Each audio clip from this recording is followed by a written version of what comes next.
जुड़े हैं। आइए उन्हीं से बात करते हैं और जानते हैं उनके अनुभव। हेलो। नमस्कार आदरणीय प्रधानमंत्री जी, कैसे हैं आप?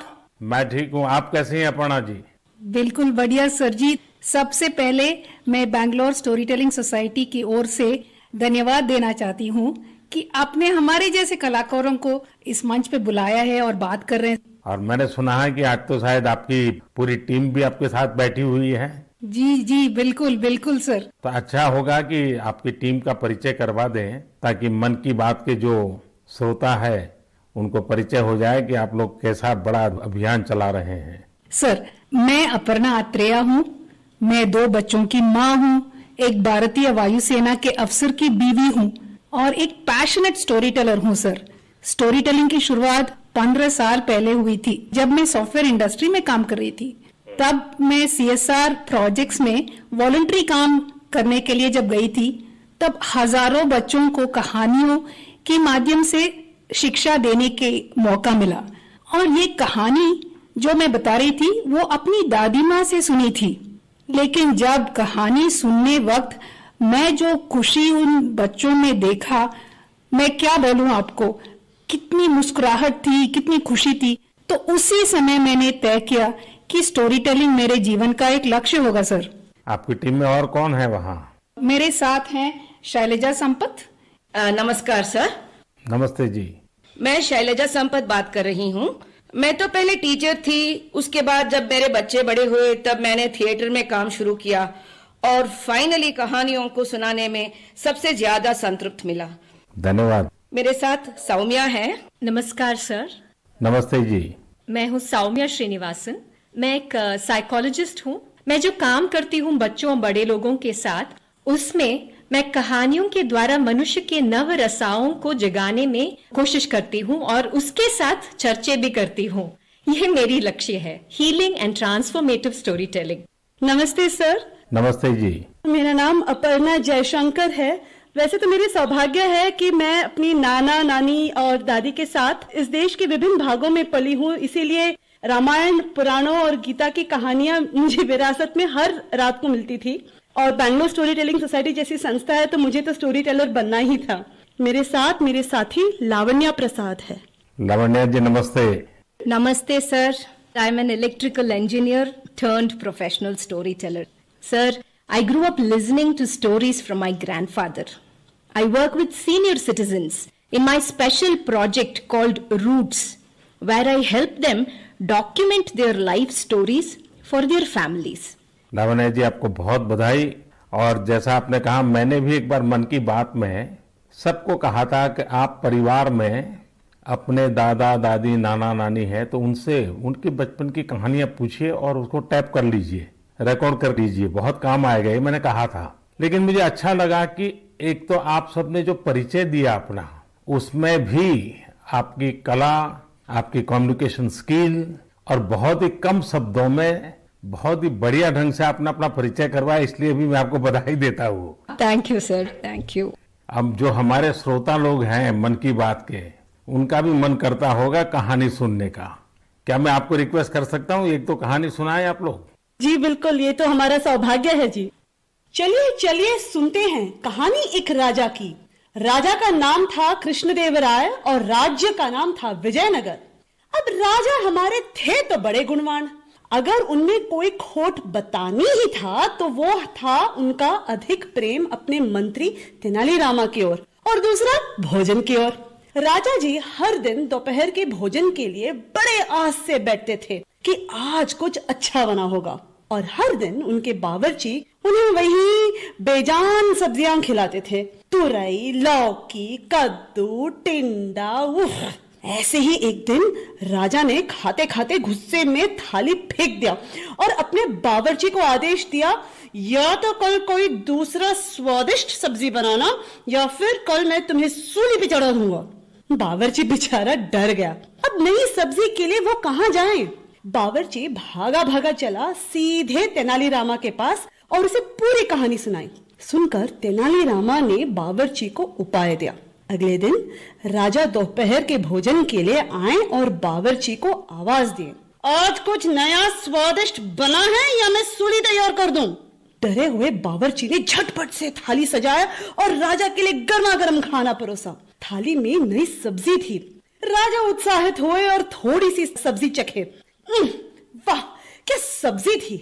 न तुरई की तरह फीकी थी, न कद्दू की तरह मीठी थी। बावर्ची ने जो भी मसाला भून के कूट के डाला था, सब अच्छी तरह से चढ़ी थी। उंगलियां चाटते हुए संतुष्ट राजा ने बावर्ची को बुलाया और पूछा कि ये कौन सी सब्जी है, इसका नाम क्या है? जैसे सिखाया गया था वैसे ही बावर्ची ने उत्तर दिया, महाराज, ये मुकुटधारी बैंगन है। प्रभु, ठीक आप ही की तरह यह भी सब्जियों का राजा है और इसीलिए बाकी सब्जियों ने बैंगन को मुकुट पहनाया। राजा खुश हुए और घोषित किए, आज से हम यही मुकुटधारी बैंगन खाएंगे और सिर्फ हम ही नहीं, हमारे राज्य में भी सिर्फ बैंगन ही बनेगा और कोई सब्जी नहीं बनेगी। राजा और प्रजा दोनों खुश थे। यानी पहले पहले तो सब खुश थे कि उन्हें नई सब्जी मिली है, लेकिन जैसे ही दिन बढ़ते गए सुर थोड़ा कम होता गया। एक घर में बैंगन भरता तो दूसरे के घर में बैंगन भाजा, एक के यहाँ कत्ते का सांबार तो दूसरे के यहाँ वांगी बात। एक ही बैंगन बेचारा कितना रूप धारण करे। धीरे धीरे राजा भी तंग आ गए। हर दिन वही बैंगन।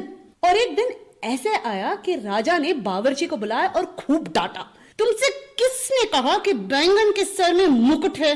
इस राज्य में अब से कोई बैंगन नहीं खाएगा। कल से बाकी कोई भी सब्जी बनाना, लेकिन बैंगन मत बनाना। जैसे आपके आज्ञा महाराज, कह के बावर्ची सीधा गया तेनालीरामा के पास। तेनालीरामा ने के पांव पड़ते हुए कहा कि मंत्री जी धन्यवाद, आपने हमारी प्राण बचा ली। आपके सुझाव के वजह से हम कोई भी सब्जी राजा जी को खिला सकते हैं। तेनालीरामा हंसते हुए कहा, वो मंत्री ही क्या जो राजा को खुश न रख सके।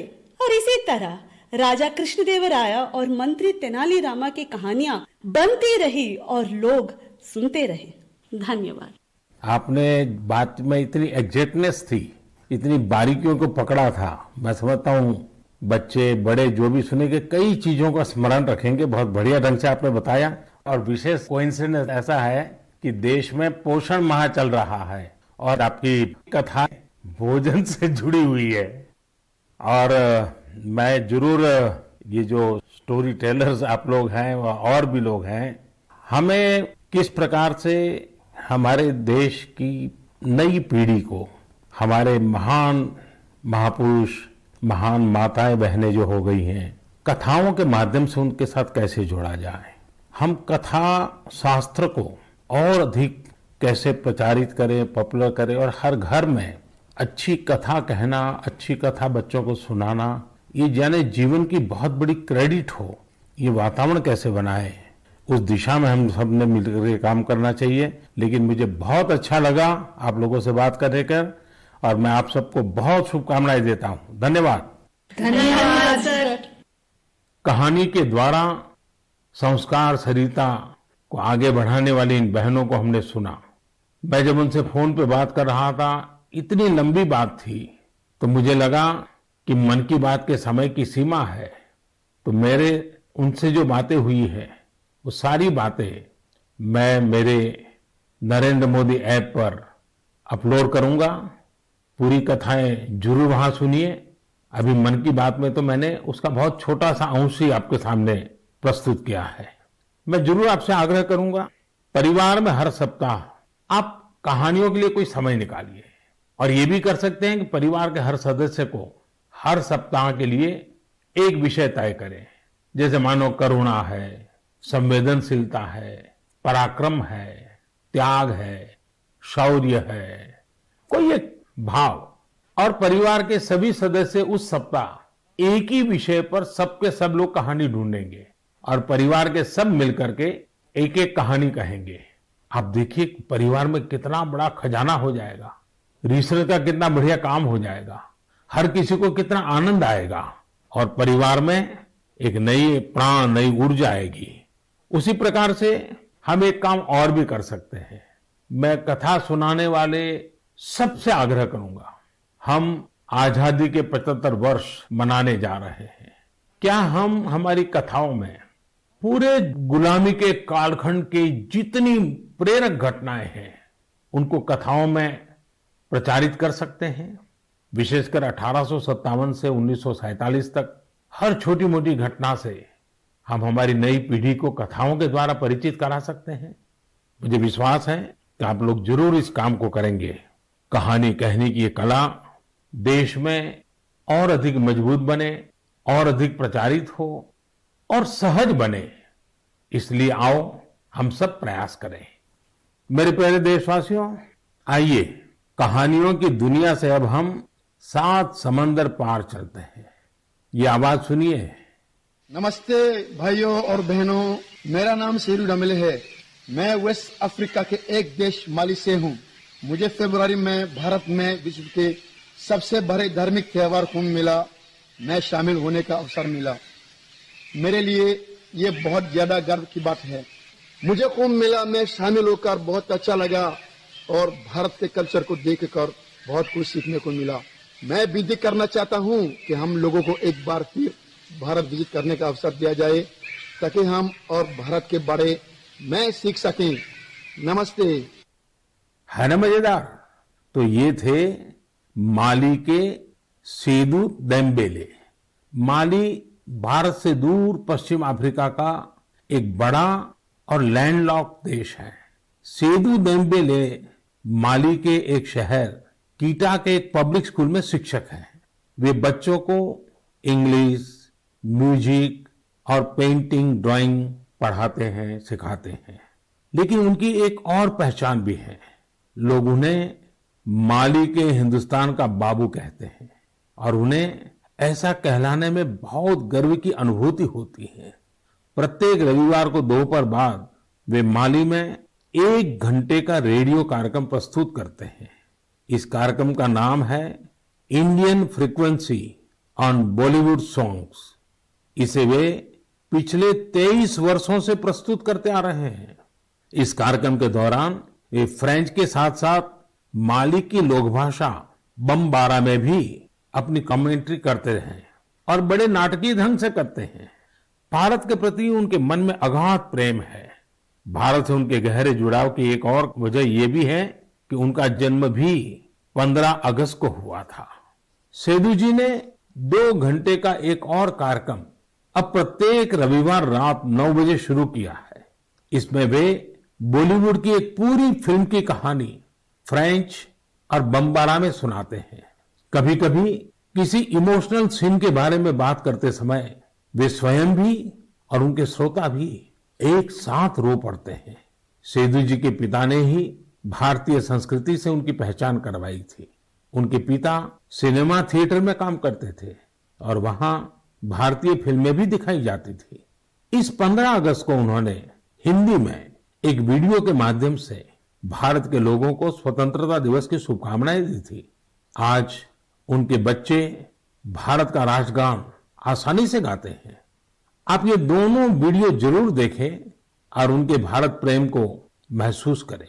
सेदू जी ने जब कुंभ का दौरा किया था और उस समय वे उस डेलीगेशन का हिस्सा थे जिससे मैं मिला था। भारत के लिए उनका इस प्रकार का जुनून, स्नेह और प्यार वाकई हम सब के लिए गर्व की बात है। मेरे प्यारे देशवासियों, हमारे यहाँ कहा जाता है, जो जमीन से जितना जुड़ा होता है वो बड़े से बड़े तूफानों में भी उतना ही अड़िग रहता है। कोरोना के इस कठिन समय में हमारा कृषि क्षेत्र, हमारा किसान इसका जीवंत उदाहरण है। संकट के इस काल में भी हमारे देश के कृषि क्षेत्र ने फिर अपना दमखम दिखाया है। साथियों, देश का कृषि क्षेत्र, हमारे किसान, हमारे गांव आत्मनिर्भर भारत का आधार है। ये मजबूत होंगे तो आत्मनिर्भर भारत की नींव मजबूत होगी। बीते कुछ समय में इन क्षेत्रों ने खुद को अनेक बंदिशों से आजाद किया है, अनेक मिथकों को तोड़ने का प्रयास किया है। मुझे कई ऐसे किसानों की चिट्ठियां मिलती हैं, किसान संगठनों से मेरी बात होती है जो बताते हैं कि कैसे खेती में नए नए आयाम जुड़ रहे हैं, कैसे खेती में बदलाव आ रहा है। जो मैंने उनसे सुना है, जो मैंने औरों से सुना है, मेरा मन करता है आज मन की बात में उन किसानों की कुछ बातें जरूर आपको बताऊं। हरियाणा के सोनीपत जिले के हमारे एक किसान भाई रहते हैं, उनका नाम है श्री कंवर चौहान। उन्होंने बताया है कि कैसे एक समय था जब उन्हें मंडी से बाहर अपने फल और सब्जियां बेचने में बहुत दिक्कत आती थी।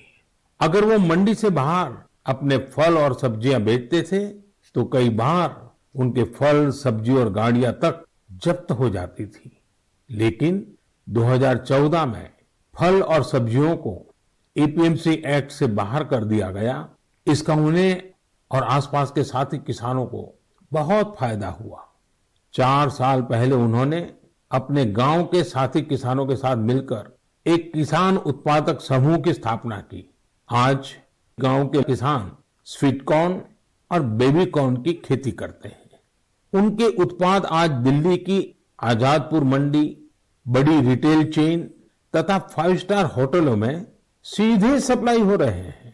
आज गांव के किसान स्वीट कॉर्न और बेबी कॉर्न की खेती से 2.5 से 3 लाख प्रति एकड़ सालाना कमाई कर रहे हैं।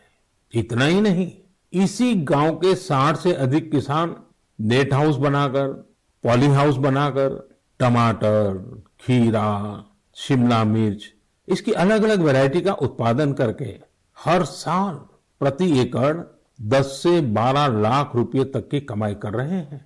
जानते हैं इन किसानों के पास क्या अलग है? अपने फल सब्जियों को कहीं पर भी किसी को भी बेचने की ताकत है और ये ताकत ही उनकी इस प्रगति का आधार है। अब यही ताकत देश के दूसरे किसानों को भी मिली है। फल सब्जियों के लिए ही नहीं, अपने खेत में वो जो पैदा कर रहे हैं, धान, गेहूं, सरसों, गन्ना जो उगा रहे हैं, उसको अपनी इच्छा के अनुसार जहां ज्यादा दाम मिले वहीं पर बेचने की अब उनको आजादी मिल गई है। साथियों, 3-4 साल पहले ही महाराष्ट्र में फल और सब्जियों को एपीएमसी के दायरे से बाहर किया गया था। इस बदलाव ने कैसे महाराष्ट्र के फल और सब्जी उगाने वाले किसानों की स्थिति बदली, इसका उदाहरण है Shri Swami Samarth farmers producer company limited. एक किसानों का समूह है। पुणे और मुंबई में किसान साप्ताहिक बाजार खुद चला रहे हैं। इन बाजारों में लगभग 70 गांवों के 4,500 किसानों का उत्पाद सीधे बेचा जाता है, कोई बिचौलिया नहीं। ग्रामीण युवा सीधे बाजार में खेती और बिक्री की प्रक्रिया में शामिल होते हैं। इसका सीधा लाभ किसानों को होता है, गांव के नौजवानों को रोजगार में होता है। एक और उदाहरण तमिलनाडु के थेनी जिले का है। यहां पर है तमिलनाडु केला फार्मर प्रोड्यूस कंपनी। ये फार्मर प्रोड्यूस कंपनी कहने को तो कंपनी है, हकीकत में ये किसानों ने मिलकर के अपना एक समूह बनाया है। बड़ा लचीली व्यवस्था है और वो भी 5-6 साल पहले बनाया है। इस किसान समूह ने लॉकडाउन के दौरान आसपास के गांवों से सैकड़ों मीट्रिक टन सब्जियां, फलों और केले की खरीद की और चेन्नई शहर को सब्जी कॉम्बो किट दिया। आप सोचिए कितने नौजवानों को उन्होंने रोजगार दिया। और मजा ये है कि बिचौलियों न होने के कारण किसान को भी लाभ हुआ, उपभोक्ता को भी लाभ हुआ। ऐसा ही एक लखनऊ का किसानों का समूह है। उन्होंने नाम रखा है इरादा फार्मर प्रोड्यूसर। इन्होंने भी लॉकडाउन के दौरान किसानों के खेतों से सीधे फल और सब्जियां ली और सीधे जाकर के लखनऊ के बाजारों में बेची। बिचौलियों से मुक्ति हो गई और मन चाहे उतने दाम उन्होंने प्राप्त किए। साथियों, गुजरात में बनासकांठा के रामपुरा गांव में इस्माइल भाई करके किसान है। उनकी कहानी भी बहुत दिलचस्प है। इस्माइल भाई खेती करना चाहते थे, लेकिन अब जैसी ज्यादातर सोच बन गई है, उनके परिवार को भी लगता था कि इस्माइल भाई ये कैसी बात कर रहे हैं। इस्माइल भाई के पिता खेती करते थे, लेकिन इसमें उनको अक्सर नुकसान ही होता था। तो पिताजी ने मना भी किया, लेकिन परिवार वालों के मना करने के बावजूद इस्माइल भाई ने तय किया कि वो तो खेती ही करेंगे। इस्माइल भाई ने सोच लिया था कि खेती घाटे का सौदा है। वही सोच और स्थिति दोनों को बदल कर दिखाएंगे। उन्होंने खेती शुरू की, लेकिन नए तरीकों से, इनोवेटिव तरीके से। उन्होंने ड्रिप से सिंचाई करके आलू की खेती शुरू की और आज उनके आलू एक पहचान बन गए हैं। वो ऐसे आलू उगा रहे हैं जिनकी क्वालिटी बहुत ही अच्छी होती है। इस्माइल भाई ये आलू सीधे बड़ी बड़ी कंपनियों को बेचते हैं, बिचौलियों का नामो निशान नहीं, और परिणाम अच्छा मुनाफा कमा रहे हैं। अब तो उन्होंने अपने पिता का सारा कर्जा भी चुका दिया है। और सबसे बड़ी बात जानते हैं, इस्माइल भाई आज अपने इलाके के सैकड़ों और किसानों की भी मदद कर रहे हैं, उनकी भी जिंदगी बदल रहे हैं। साथियों, आज की तारीख में खेती को हम जितना आधुनिक विकल्प देंगे उतना ही वो आगे बढ़ेगी। उसमें नए नए तौर तरीके आएंगे, नए इनोवेशंस जुड़ेंगे। मणिपुर के रहने वाली विजय शांति एक नए इनोवेशन के चलते खूब चर्चा में है। उन्होंने कमल की नाल से धागा बनाने का स्टार्टअप शुरू किया है। आज उनके इनोवेशन के चलते कमल की खेती और टेक्सटाइल में एक नया ही रास्ता बन गया है। मेरे प्यारे देशवासियों, मैं आपको अतीत के एक हिस्से में ले जाना चाहता हूं। 101 साल पुरानी बात है। 1919 का साल था। अंग्रेजी हुकूमत ने जलियांवाला बाग में निर्दोष लोगों का कत्लेआम किया था। इस नरसंहार के बाद एक 12 साल का लड़का उस घटना स्थल पर गया। वह खुशमिजाज और चंचल बालक, लेकिन उसने जलियांवाला बाग में जो देखा वह उसकी सोच के परे था। वह स्तब्ध था, यह सोचकर कि कोई भी इतना निर्दयी कैसे हो सकता है। वह मासूम गुस्से की आग में जलने लगा था। उसी जलियांवाला बाग में उसने अंग्रेजी शासन के खिलाफ लड़ने की कसम खाई। क्या आपको पता चला कि मैं किसकी बात कर रहा हूं? हाँ, मैं शहीद वीर भगत सिंह की बात कर रहा हूं। कल 28 सितंबर को हम शहीद वीर भगत सिंह की जयंती मनाएंगे। मैं समस्त देशवासियों के साथ साहस और वीरता की प्रतिमूर्ति शहीद वीर भगत सिंह को नमन करता हूं। क्या आप कल्पना कर सकते हैं, एक हुकूमत जिसका दुनिया के इतने बड़े हिस्से पर शासन था, इसके बारे में कहा जाता था कि उनके शासन में सूर्य कभी अस्त नहीं होता। इतनी ताकतवर हुकूमत एक 23 साल के युवक से भयभीत हो गई थी। शहीद भगत सिंह पराक्रमी होने के साथ साथ विद्वान भी थे, चिंतक थे। अपने जीवन की चिंता किए बगैर भगत सिंह और उनके क्रांतिवीर साथियों ने ऐसे साहसिक कार्यों को अंजाम दिया जिनका देश की आजादी में बहुत बड़ा योगदान रहा। शहीद वीर भगत सिंह के जीवन का एक और खूबसूरत पहलू यह है कि वे टीम वर्क के महत्व को बखूबी समझते थे। लाला लाजपत राय के प्रति उनका समर्पण हो या फिर चंद्रशेखर आजाद, सुखदेव, राजगुरु समेत कई क्रांतिकारियों के साथ उनका जुड़ाव उनके लिए कभी व्यक्तिगत गौरव महत्वपूर्ण नहीं रहा। वे जब तक जिए सिर्फ एक मिशन के लिए जिए और उसी के लिए उन्होंने अपना बलिदान दे दिया। वह मिशन था भारत को अन्याय और अंग्रेजी शासन से मुक्ति दिलाना। मैंने नमो ऐप पर हैदराबाद के अजय एस जी का एक कमेंट पढ़ा। अजय जी लिखते हैं, आज के युवा कैसे भगत सिंह जैसे बन सकते हैं। देखिए, हम भगत सिंह बन पाए या न बन पाए, लेकिन भगत सिंह जैसा देश प्रेम, देश के लिए कुछ कर गुजरने का जज्बा जरूर हम सबके दिलों में हो। शहीद भगत सिंह को यही हमारी सबसे बड़ी श्रद्धांजलि होगी।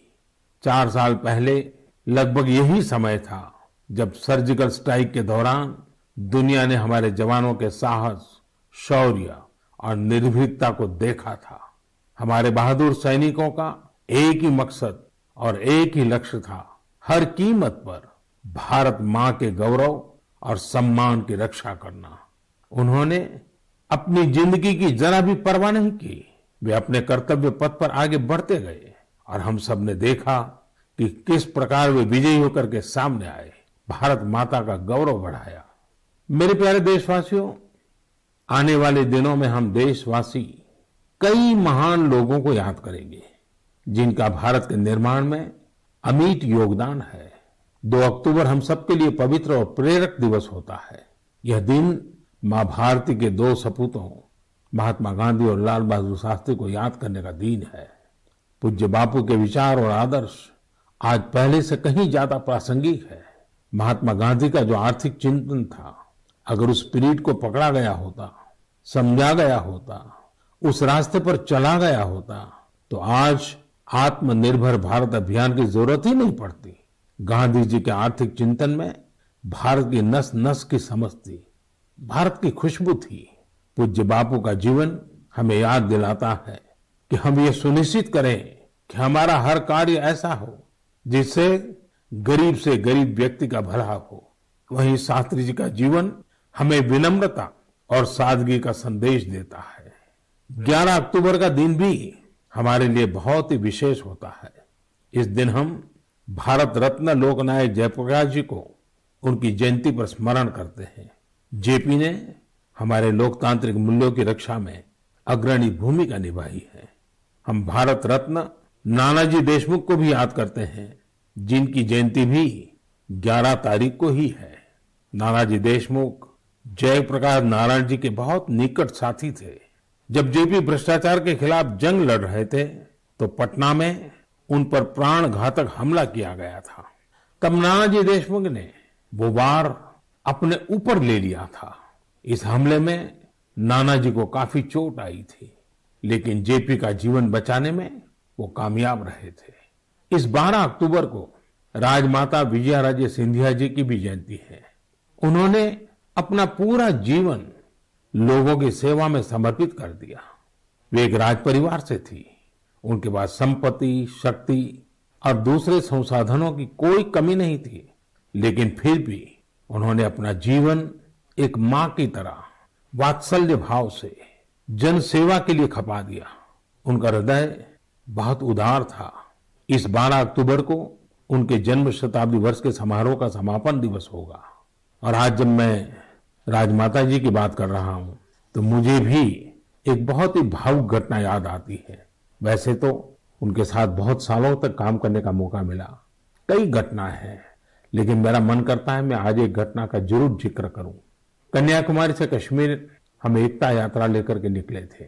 डॉक्टर मुरली मनोहर जोशी जी के नेतृत्व में यात्रा चल रही थी। दिसंबर जनवरी कड़ाके के ठंड के दिन थे। हम रात को करीब 12-1 बजे मध्य प्रदेश ग्वालियर के पास शिवपुरी पहुंचे। निवास स्थान पर जाकर के, क्योंकि दिन भर की थकान होती थी, नहा धो करके सोते थे और सुबह की तैयारी कर लेते थे। करीब 2 बजे होंगे, मैं नहा धो करके सोने की तैयारी कर रहा था तो दरवाजा किसी ने खटखटाया। मैंने दरवाजा खोला तो राजमाता साहब सामने खड़ी थी। कड़ाके की ठंड के दिन और राजमाता साहब को देख करके मैं हैरान था। मैंने माँ को प्रणाम किया। मैंने कहा, माँ आधी रात में? उन्होंने कहा, नहीं बेटा, आप ऐसा करो मोदी जी, दूध पी लीजिए, ये गर्म दूध पी करके ही सो जाइए। हल्दी वाला दूध खुद लेकर के आई। और लेकिन जब दूसरे दिन मैंने देखा तो वो सिर्फ मुझे नहीं, हमारी यात्रा की व्यवस्था में जो 30-40 लोग थे, उसमें ड्राइवर भी थे और भी कार्यकर्ता थे, हर एक के कमरे में जाकर के खुद ने रात को 2 बजे सबको दूध पिलाया। माँ का प्यार क्या होता है, वात्सल्य क्या होता है, उस घटना को मैं कभी नहीं भूल सकता हूँ। यह हमारा सौभाग्य है कि ऐसे महान विभूतियों ने हमारी धरती को अपने त्याग और तपस्या से सींचा है। आइए हम सब मिलकर के एक ऐसे भारत का निर्माण करें जिस पर इन महापुरुषों को गर्व की अनुभूति हो, उनके सपनों को अपने संकल्प बनाएं। मेरे प्यारे देशवासियों, कोरोना के इस कालखंड में मैं फिर एक बार आपको याद कराऊंगा, मास्क अवश्य रखें, फेस कवर के बिना बाहर न जाएं, 2 गज की दूरी का नियम आपको भी बचा सकता है, आपके परिवार को भी बचा सकता है। ये कुछ नियम हैं, इस कोरोना के खिलाफ लड़ाई के हथियार हैं। हर नागरिक के जीवन को बचाने के मजबूत साधन है। और हम न भूलें, जब तक दवाई नहीं तब तक ढिलाई नहीं। आप स्वस्थ रहें, आपका परिवार स्वस्थ रहे, इसी शुभकामनाओं के साथ बहुत बहुत धन्यवाद। नमस्कार।